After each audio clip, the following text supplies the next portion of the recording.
দর্শক আমন্ত্রণ জানাচ্ছি সবাইকে চ্যানেল 24 এর ঈদের বিশেষ আয়োজন প্রজন্ম অনুষ্ঠানে। আজকে আমরা এমন একটা ব্যবসায়িক পরিবারের সাথে আলাপ করব, বাংলাদেশের সবচেয়ে পুরনো ব্যবসায়িক গ্রুপ আনোয়ার গ্রুপ। আপনারা সবাই চেনেন, 190 বছরেরও বেশি সময় ধরে বাংলাদেশে তারা ব্যবসা করছে এবং এখন যদি আমরা হিসাব করি তাদের পঞ্চম প্রজন্ম এখন ব্যবসার সাথে যুক্ত হয়েছে। এই পথ চলাটা কেমন ছিল এবং বাংলাদেশের ব্যবসায়িক পরিবেশ বা আগামীর বাংলাদেশ নিয়ে নতুন প্রজন্মের কী চিন্তাভাবনা, সেই গল্প আমরা শুনবো। একই সাথে এই গ্রুপের বর্তমান চেয়ারম্যান মানোয়ার হোসেন, তিনি আমাদের সাথে আছেন। তার কাছ থেকে আনোয়ার গ্রুপের ঐতিহ্য এবং বর্তমান চ্যালেঞ্জের কিছু বিষয়ে আমরা তুলে ধরার চেষ্টা করব। সাথে আরও দুজন অতিথি আছেন, ফুরকান হোসাইন, তিনি ডিএমডি, এবং আছেন ওয়াইজ হোসাইন, তিনিও আনোয়ার গ্রুপের ডিএমডি হিসেবে কাজ করছেন। আপনাদের সবাইকে আমন্ত্রণ জানাচ্ছি এবং অনেক ধন্যবাদ জানাচ্ছি সরাসরি সময় দেওয়ার জন্য। মানোয়ার ভাই, এই যে পথ চলাটা, 190 বছর বাংলাদেশে কোনো একটা ব্যবসায়িক গ্রুপ ব্যবসা করবে, এটা তো চিন্তা করা খুব কঠিন। কিভাবে সম্ভব হয়েছে, পেছনের গল্পটা একটু যদি বলতেন আমাদেরকে। দাদার বাবা ব্যবসা স্টার্ট করেছেন, তার ব্যবসার ইগুলোর ব্যাপারে আমার খুব বেশি জানা নেই। দাদার আমল থেকে যতটুকু জেনেছি, দাদার আমল থেকে, অ্যান্ড উনি খুব একজন কনসিস্টেন্ট লোক ছিলেন, অ্যান্ড সাংঘাতিক রকমের রাগী মানুষ ছিলেন, কিন্তু ব্যবসায়িক কমিটমেন্ট মানে ব্যবসায়িক কমিটমেন্ট, এই জিনিসটা উনি ওনার লাইফে এস্টাবলিশ করে গেছেন। আর উনি খুব ইনোভেটিভ একটা লোক ছিলেন। আমি আসছি ওইটাতে। উনি এমন একটা জিনিস ইন্ট্রোডিউস করে গেছিলেন বাংলাদেশে, রাদার এই উপমহাদেশে, যেটাকে আমরা বলি কমিউনিটি ম্যানুফ্যাকচারিং।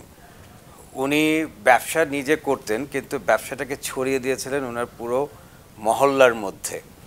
উনি র মেটেরিয়াল নিয়ে আসতেন, and everyone was a small industrialist. ওই লালবাগ এলাকাতে প্রত্যেকটা ঘরেই ছিল একটা ছোট ছোট কথা। সেটা আমার মনে হয় যে 1890-90 কথা আমি বলছি। তো ওই করে এই কনসেপ্টটাকে ইন্ট্রোডিউস করে উনি সবাইকেই একটা মালিকের ফিল দিয়েছেন। সবাই যে যতটুকু কাজ করতো আন্ডার আনাদার কোম্পানি, নিজের কোম্পানি বলে অনেক বেশি কাজ করেছেন। এবং একটা সময় কিন্তু উনি গিয়ে এই অঞ্চলের, আমাদের বাংলাদেশের এই অঞ্চলটাতে he became the highest tax payer British পিরিয়ডে। তো ইনোভেটিভনেস ছিল, কমিটমেন্ট ছিল, অনেস্টি ছিল, আবার অ্যাট দ্য সেম টাইম লোককে দিয়ে শুধু কাজ করানো না, ওনার মধ্যে একটা ছিল যে লোককে বিকশিত করা, আরও বড় করা। এই কনসেপ্টটা আমার মনে হয় যে আমাদের জেনারেশন টু জেনারেশন অটোমেটিক্যালি আমাদের ডিএনএতে চলে আসছে। আমার বাবাকেও যদি দেখেন, আমার বাবার থেকে স্টার্ট করে আজ পর্যন্ত আনোয়ার গ্রুপ টোটাল 36 নতুন প্রোডাক্ট বা সার্ভিস আমাদের দেশে ইন্ট্রোডিউস করেছে। আরও গল্প শুনবো। দুই ছেলে এখন ডিএমডি গ্রুপের সাথে ব্যবসায় সম্পৃক্ত, তাদের কাছ থেকে একটু শুনবো। ফুরকানের কাছে আসতে চাই। এই যে এত বড় একটা ঐতিহ্যের মধ্যে আপনি এসে পড়লেন, কেমন লাগছে? এখানে খুব বড় একটা রেসপন্সিবিলিটি নিয়ে আমি এসেছি। আমি not only DMD of Anwar group of industries, কিন্তু অ্যাকচুয়ালি আমাদের আনোয়ার ফ্যামিলির বড় ভাই হিসাবেও আমি আছি। তো এখানে একটা বিগ রেসপন্সিবিলিটি, এখানে বেশ এক্সাইটিং ওয়ার্কও হচ্ছে, and very happy to be part of this journey. Of course there are challenges as well. যখন আপনি বাংলাদেশে ব্যবসা করতে আসেন, মেনি চ্যালেঞ্জেস যেগুলো আপনি আমেরিকা বা যখন বিদেশে পড়াশোনা করেন ইউ কুড নেভার ইম্যাজিন এরকম সিচুয়েশনসে অ্যাড হওয়া। বাট আলহামদুলিল্লাহ the role models we have, আমার আব্বু, আমার চাচারা, আমার দাদা, অবশ্যই I do believe we have the right guidance to achieve আমাদের টার্গেটস। ওয়াইজের কাছ থেকে একটু অভিজ্ঞতাটা শুনি। বাংলাদেশে ব্যবসা করাটা তো খুবই চ্যালেঞ্জিং এবং কঠিন। এই যে 190 বছরের জার্নিতে সবাই কিন্তু এই চ্যালেঞ্জ মোকাবেলা করেই তারপরে এত দূর পর্যন্ত এসেছেন। আপনাদের মধ্যে আসলে এই চিন্তাটা কিভাবে কাজ করে? আই থিঙ্ক আনোয়ার গ্রুপ অন্য প্রতিষ্ঠান থেকে কয়েকটা জায়গায় ভিন্ন। আমাদের একটা জিনিস আছে, আমাদের ফ্যামিলি ভ্যালিউসগুলো আমাদের বিজনেস ভ্যালিউজের সাথে জড়িত হয়ে যায়। আর আমার দাদা অনেক একটা ফ্যামিলি ওরিয়েন্টেড মানুষ ছিল। প্রত্যেক রাত ওনার সাথে আমরা ডিনার করতাম। এখনো সম্ভবত আপনারা সবাই আমরা একই বাড়িতেই থাকি, আর প্রত্যেক সকালে আমার দাদির সাথেও দেখা হয়। সো ওইটা আমাদের জন্য অনেক ভালো একটা জিনিস। আমার দাদার 3টা কথা আমি সবসময় আমার এমপ্লয়িজকে বলি, সৎ পথে থাকা, কষ্ট করা আর মানুষকে সম্মান করা, এই তিনটা জিনিস কিন্তু আনোয়ার গ্রুপ বেসিকলি। আর আমি মনে করি এটা আমাদের জন্য অনেক বড় একটা স্ট্রেংথ, আর এটার কারণে আমাদের কোম্পানিতে ঢুকা, আমাদের কোম্পানিটাকে আরও বড় করা অনেক সহজ ছিল। না, এই যে ব্যবসায় আসা কি দাদার ইচ্ছা নাকি বাবার ইচ্ছা নাকি নিজের ইচ্ছা? নিজের ইচ্ছা। আমি বাচ্চাকাল থেকে আমি জানি আমি ব্যবসা করব, বাট মানে বাংলাদেশে আসার পর আমি অ্যাকচুয়ালি বুঝতে পারি নাই আমার স্কোপটা কত বড় ছিল। এই প্রতিষ্ঠানে আসার পর আমি বুঝছি মানে আনোয়ার গ্রুপ অ্যাকচুয়ালি বাংলাদেশের মানুষের জন্য কত বড় একটা জিনিস। ছোটোবেলা থেকে অ্যাকচুয়ালি আমি শুরু করেছি ফ্যাক্টরিতে যাওয়া from when I was maybe 2 বছরের বয়সে। বাবার কোলে, আমার দাদার কোলেও আমি আমাদের সিমেন্ট ফ্যাক্টরি, এখন যে ফ্যাক্টরিগুলো আমি দেখছি, অ্যাকচুয়ালি ওনারা না বললেও কাইন্ড অফ লাইক এটা আমাদের ডেস্টিনি হিসাবে হয়ে গেছে to join the business. And একইভাবে আমরা জীবনটাকে ওভাবে করে দেখছি এখন, যে from the perspective of how we can add value to society, from the perspective of being Anwar গ্রুপের একজন ডিএমডি অথবা আনোয়ার গ্রুপের ম্যানেজমেন্টের পক্ষ থেকে আর কি। বাইরে যখন পড়াশোনা করেছেন কখনো মনে হয়নি যে বাইরেই থেকে যাই, দেশে আর না ফিরি?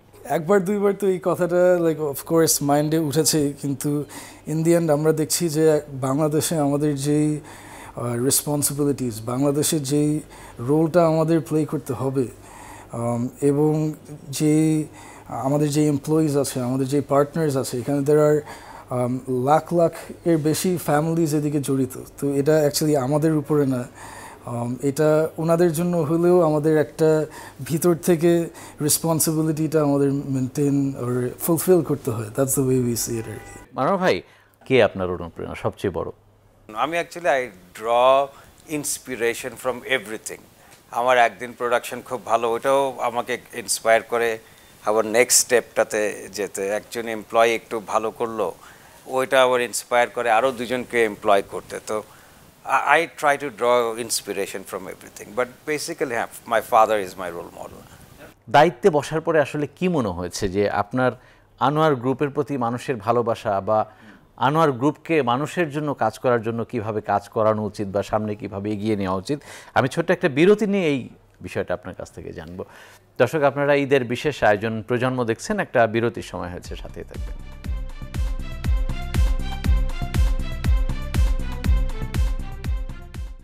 দর্শক, আমন্ত্রণ জানাচ্ছি আবারও বিরতির পরে। আপনারা ঈদের বিশেষ আয়োজন প্রজন্ম দেখছেন। আজকে আমরা আলোচনা করছি বাংলাদেশের সবচেয়ে পুরনো গ্রুপ অফ ইন্ডাস্ট্রি আনোয়ার গ্রুপের ব্যবসায়িক গল্প নিয়ে।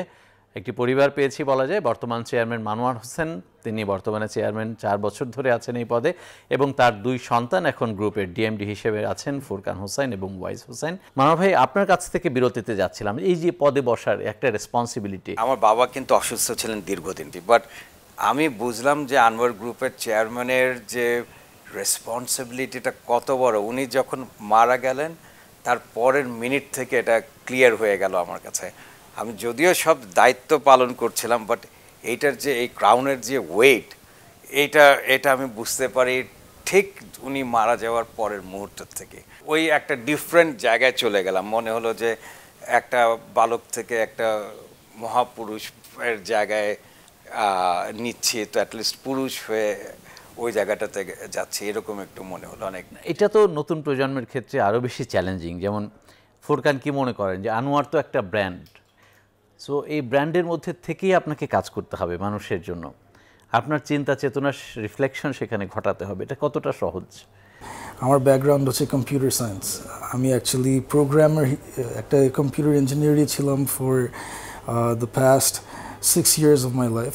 তো আমি বিশ্বাস করি যেহেতু আনোয়ার গ্রুপ এখনও একটা ট্রান্সফরমেশন ফেজ দিয়ে যাচ্ছে, ধরেন আপনার 4th generation to 5th generation, এখানে অনেকটুকু খুব বড় একটা রোল আছে, নট জাস্ট আমার, কিন্তু আমার ছোটো ভাইয়ের অ্যাজ ওয়েল, টু এনশিওর যে আনোয়ার যেই ব্র্যান্ডটা নিয়ে ছিল এই গত 191 years, যে আমরা এই সেম ফিলিংটা যেন আমাদের কাস্টমার্সদের কাছে, আমাদের পার্টনার্সদের কাছে দিতে পারি। এটা কতটা সহজ হচ্ছে? আপনি তো কয়েক বছর ধরে কাজ করছেন এটা নিয়ে। আলহামদুলিল্লাহ, আমরা যে ধরনের কোয়ালিটি নিয়ে আসি, আমরা যে ধরনের সাপোর্ট এবং কাস্টমার সার্ভিস আমাদের পার্টনার্সদেরকে দিচ্ছি, আমাদের কাস্টমার্সদেরকে দিচ্ছি, আমি এখন পর্যন্ত খুব ভালোই একটা ফিডব্যাক পেয়েছি। এই টেকনোলজির প্রতি ভালোবাসা কি আপনার, নাকি আপনার বাবা বা আপনার দাদার ইচ্ছা ছিল আপনি এই বিষয়ে পড়াশোনা করেন বা এই বিষয়ে কাজ করেন? তো আমি অ্যাকচুয়ালি শুরু করেছি বিজনেসে পড়াশোনা।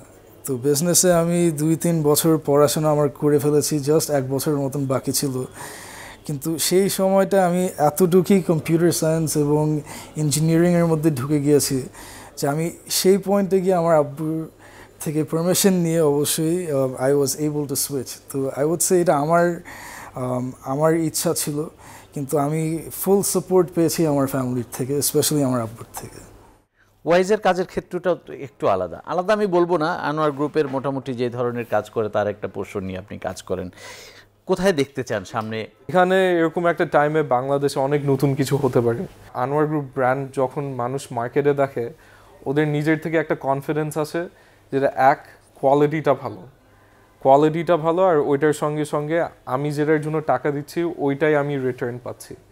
সো এই লং টার্ম ভিশনটা মার্কেটে এস্টাবলিশ করা, আই উড সে এটা আমি মনে করি না আমার এখানে কিছু করার ছিল। এটা আমার বাবা করেছে, আমার দাদা করেছে, আর ওনারও দাদার এটার একটা পার্ট ছিল। সো ওনাদের থেকে শিখা, ওনাদের ভ্যালিউসগুলো আন্ডারস্ট্যান্ড করা আমার জন্য সবচেয়ে বেশি ইম্পর্টেন্ট ছিল। আর আমিও যখন বিজনেসে কাজ করি, আমি যখন আমার টিমের সাথেও কাজ করি, আমি বলি এইগুলো হচ্ছে আমাদের সবচেয়ে ইম্পর্টেন্ট জিনিস, এই জিনিসগুলোতে আমাদের ফোকাস করতে হবে। আলহামদুলিল্লাহ এখন ওই ডিরেকশনে আমাদের কোম্পানি যাচ্ছে। আপনার দাদা, আপনি যেখানে পড়াশোনা করেছেন দেশের বাইরে অনেক ভালো প্রতিষ্ঠানে, এই সুযোগটা তো আপনার দাদা পাননি, যেহেতু মাত্র 7 বছর বয়সে তার বাবা মারা গেছেন। সো উনি আনোয়ার গ্রুপকে যেখানে রেখে গেছেন, আপনাদের কাছে তো প্রত্যাশা আরও অনেক বেশি। আমি যখন আমেরিকাতে ছিলাম, আমি পড়াশোনা করতেছিলাম, আমার ভাল লাগতো না মানে আমেরিকাতে থাকতে, মানে আমি খালি বাংলাদেশকে নিয়ে চিন্তা করতাম। আমি যদিও আমেরিকাতে পড়াশোনা করেছি, ওখানে কাজও করেছি আমি, আর কাজে আমি ওরকম মানে আমি বলবো না আমার ইন্টারেস্ট অনেক বেশি ছিল, বিকজ আমি খালি আনোয়ার গ্রুপের ব্যাপারে চিন্তা করতাম। বাট আমি যখন ওইখানে কাজ করতাম, আমি খালি একটা জিনিস চিন্তা করতাম, আমি কেমনে এটা বাংলাদেশে নিয়ে আসি। সো আমি যখন বাংলাদেশে আসি, কোম্পানিতে জয়েন করি, তখনই আমি কেমনে আমেরিকার টিচিংসগুলা বাংলাদেশে নিয়ে আসতে পারি।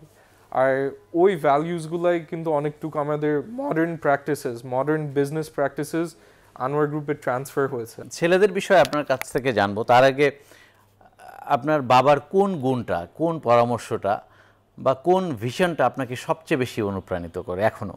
উনি সাংঘাতিক রকমের, যেরকম একজন ভিশনারি লোক ছিলেন, আবার সাংঘাতিক রকমের প্র্যাকটিক্যাল একটা লোক ছিলেন। উনি যে কাজে হাত দিতেন, যেরকম বাংলাদেশের ফার্স্ট প্রাইভেট সেক্টর ব্যাংক কেউ চিন্তাও করেনি, বাট উনি ফাট করে একদিন তখন দিয়ে দেন। হ্যাঁ, প্রেসিডেন্ট সাহেবের কাছে বলে বসলেন, প্রেসিডেন্ট জিয়াউর রহমান সাহেবের কাছে, তো করে ছেড়েছেন।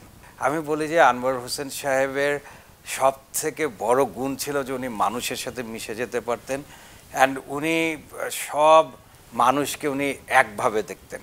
এই মানুষকে যে মানুষ মনে করা, এইটা ওনার সব থেকে বড় গুণ ছিল। মালা শাড়ি তো এখনো পর্যন্ত মানে বাংলাদেশের ব্র্যান্ডের মানে শুরুটা বলা যায় যে ওই প্রোডাক্টের হাত ধরেই। ফার্স্ট বাংলাদেশি ট্রু ব্র্যান্ড যদি বলেন তাহলে ইট ইজ মালা শাড়ি। সেই জায়গা থেকে আনোয়ার গ্রুপ আসলে কতদূর যাবে, আমি বিরতির পরে এই প্রশ্নের উত্তর আপনার কাছ থেকে জানবো। দর্শক, আপনারা ঈদের বিশেষ আয়োজন প্রজন্ম দেখছেন, আরও একটা বিরতির সময় হচ্ছে, সাথে থাকবেন।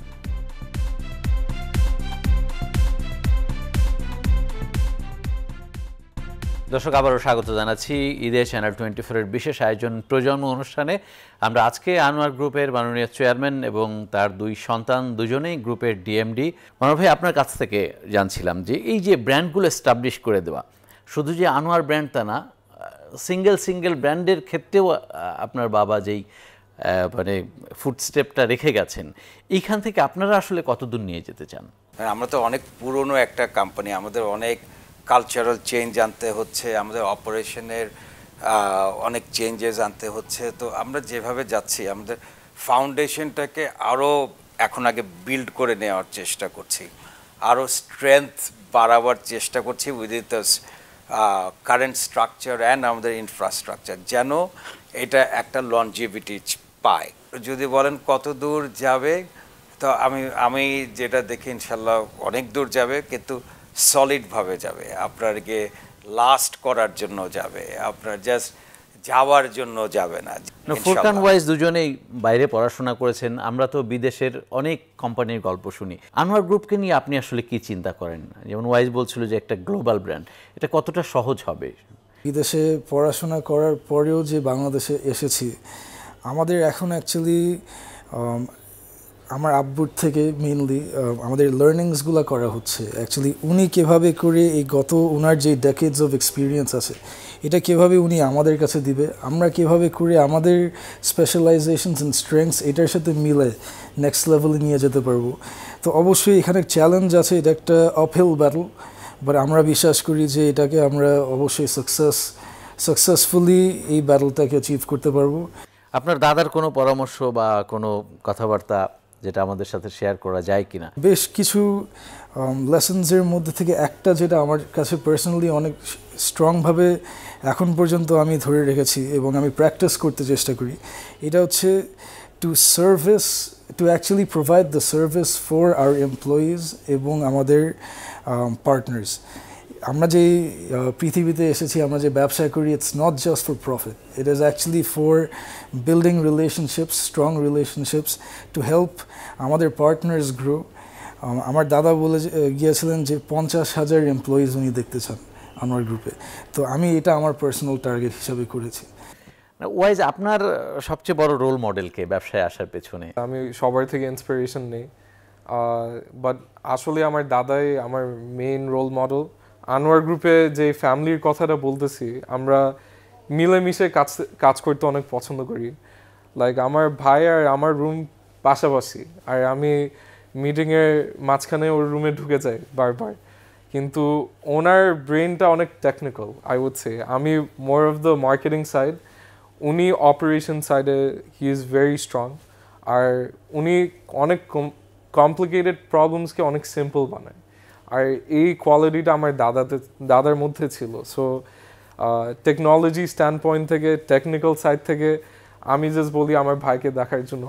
আর আমার বাবা যেটা বলতেছিল, চেয়ারম্যান হওয়ার জন্য যে ওয়েটটা, ওইটা হচ্ছে মানুষকে অ্যাক্ট করা, এটাই হচ্ছে চেয়ারম্যান। ওইটা হচ্ছে সবাইকে ওয়ান করে চালানো। আম্মুর আর আমার সিমিলারিটিস অনেক, বিকজ আমার আম্মুর আই উড সে ক্রিয়েটিভ সাইডটা আমি পাইছি। লাইক আম্মু কিন্তু একটা বিজনেস ওয়ামেন। আনোয়ার গ্রুপকে নিয়ে আপনার সুনির্দিষ্ট কোনো পরিকল্পনা আছে কিনা? হ্যাঁ, অবশ্যই। আপনি প্রথমেই জিজ্ঞেস করেছিলেন যে আমরা গ্লোবাল কেন হতে চাচ্ছি, আর আমরা কেমনে গ্লোবাল হিসাবে দেখতে চাচ্ছি আমাদের নিজেকে।